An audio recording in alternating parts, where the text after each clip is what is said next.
رسول واصف فرماتے ہیں تلاش حقیقت، تلاش حق آگاہ، تلاش صاحب دلاں، تلاش امام زماں یا تلاش محرم اسرار کسی جغرافیائی سفر کا نام نہیں۔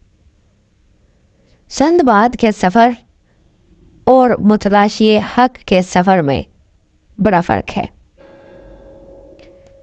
حقیقت کے سفر کے لیے پہلے اپنے آپ میں اپنی حقیقت سے آگاہی حاصل کرنا چاہیے۔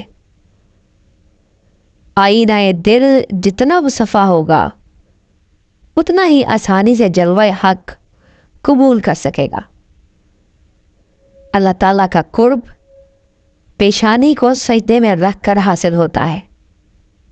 سجدہ یہاں ہے، تعلق وہاں۔ درود شریف یہاں ہے، منظوری وہاں۔ حاصل یہ ہے کہ پہلے اپنی ہی اصلاح ہے، خود کو اس قابل بنانا ہے کہ جلوے کا مفہوم سمجھ آ سکے۔ ابو جہل کو دیدار سے تقرب حاصل نہیں ہو سکتا،